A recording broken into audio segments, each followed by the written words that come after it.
Bonjour, bienvenue dans Martin Bonheur. Aujourd'hui, on cuisine ensemble une tarte tatin aux figues. Allez, c'est parti.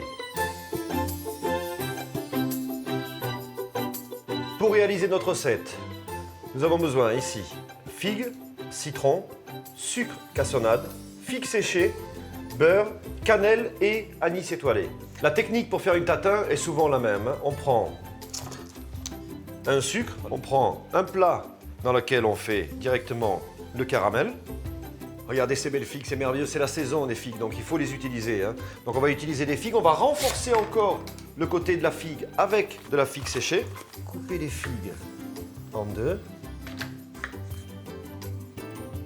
Donc regardez, le caramel commence légèrement à mousser, donc ce qu'on va faire, c'est quand même le répartir dans notre plat.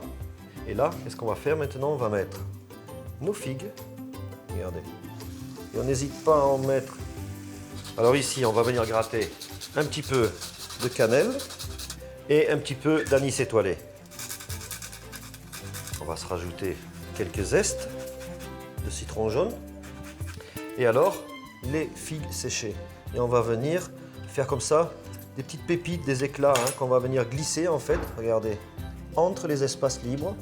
Et ça va venir vraiment concrètement assaisonner. Maintenant, on n'oublie pas, on vient quand même nourrir un petit peu les figues pour la cuisson, c'est-à-dire qu'on va y mettre gentiment des petits copeaux de beurre. Alors moi, j'hésite pas à mettre du beurre salé, mais vous n'êtes pas obligé. Donc n'hésitez pas à nourrir, ça doit être moelleux. Maintenant, on va mettre la pâte. Alors pour ça, je la sors toujours au dernier moment. Vous la mettez sur le moule.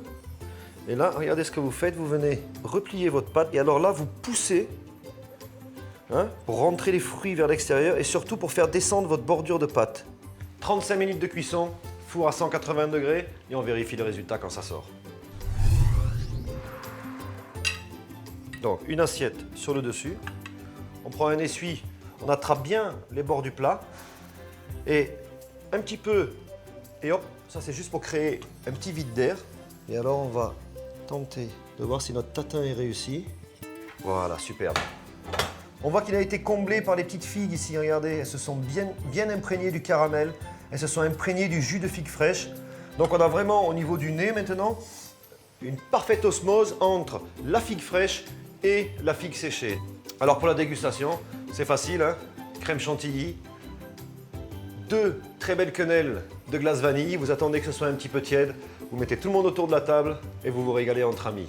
N'oubliez pas que vous retrouvez cette recette dans le Ciné Télé Revue de cette semaine et je vous souhaite un bon appétit.